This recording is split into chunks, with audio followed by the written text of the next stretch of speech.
ऐसे समय में जहां भारतीय लड़कियों को केवल शादी करने के लिए पर्याप्त सिखाया जाता था, इंदिरा नूई सभी बाधाओं को तोड़ रही थीं और दुनिया को जीतने की तैयारी कर रही थीं। नूई ने विज्ञान में स्नातक की डिग्री के साथ अपना करियर शुरू किया और दुनिया के सबसे बड़े निगमों में से एक पेप्सिको की पहली महिला सीईओ बनी। उन्होंने व्यवसाय और कॉर्पोरेट जगत में कई भारतीय महिलाओं के लिए मार्ग प्रशस्त किया। आइए इंदिरा नूई और उनकी अविश्वसनीय सफलता की कहानी के बारे में अधिक पढ़ें।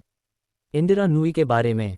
इंदिरा नूई पूर्व विवाह इंद्र कृष्णमूर्ति का जन्म 28 अक्टूबर 1955 को तमिलनाडु के मद्रास या चेन्नई शहर में हुआ था।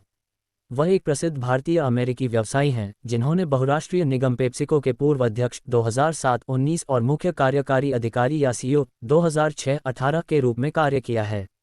इंदिरा नूई का अद्भुत करियर।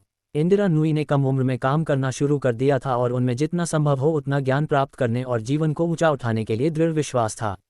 इंदिरा नूई ने भारत में अपने करियर की शुरुआत जॉनसन एंड जॉनसन और मेकटूर ब्रेडसेल के लिए एक उत्पाद प्रबंधक के रूप में की, जो एक कपड़ा कंपनी है। उन्होंने अमेरिका में येल स्कूल ऑफ मैनेजमेंट में भाग लेने के दौरान बूज एलन हैमिल्टन के साथ एक ग्रीष्मकालीन इंटर्नशिप भी पूरी की। 1980 के बाद नूई ने अगले 6 वर्षों के लिए बोस्टन कंसल्टिंग ग्रुप के लिए एक रणनीति सलाहकार के रूप में कार्य किया। बाद में उन्होंने मोटोरोला इंक के लिए कॉर्पोरेट रणनीति और योजना के उपाध्यक्ष और निदेशक के रूप में काम किया। बाद में वह इंजीनियरिंग फर्म आसा ब्राउन बॉवेरी अब ऐप के लिए काम करने लगी।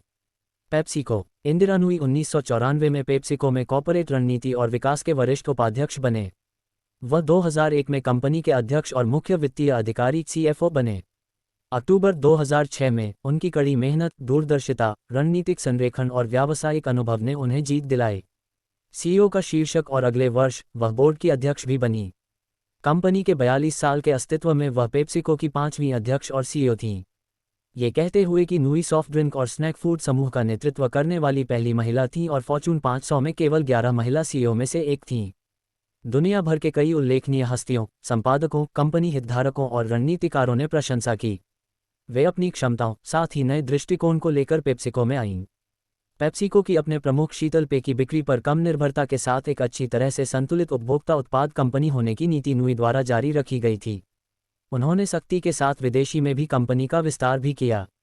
पेप्सिको का राजस्व 2006 में $35 बिलियन से बढ़कर 2017 में लगभग $63.5 बिलियन हो गया और उसके कार्यकाल में सालाना शुद्ध लाभ $2.7 बिलियन से बढ़कर $6.5 बिलियन हो गया। ये सब उसके निरंतर और सुसंगत नेतृत्व के कारण संभव हो पाया।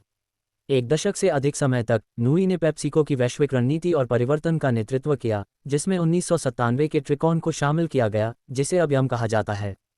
ब्रांड, जिसमें पिज्जा हट, केएफसी और टैको बेल शामिल हैं। उन्होंने 1998 में ट्रॉपिकाना के अधिग्रहण का नेतृत्व किया और गैटोरेड के साथ 2001 में क्वेकर ओट्स कंपनी के साथ विलय कर दिया, जिससे पेप्सिको को प्रतिस्पर्धी लाभ प्राप्त करने की अनुमति मिली। 6 अगस्त 2018 को नूई ने सीईओ के रूप में कदम रखा और 3 अक्टूबर को 22 साल के पेप्सिको के एक दिग्गज रेमन लागुर्ता, जो निदेशक मंडल में भी शामिल हुए, ने उनकी जगह ली। दूसरी ओर नूई 2019 की शुरुआत तक कंपनी के अध्यक्ष बनी रही। वह वर्तमान में अमेजन और अंतर्राष्ट्रीय क्रिकेट परिषद के निदेशक मंडल की भी सदस्य भी हैं।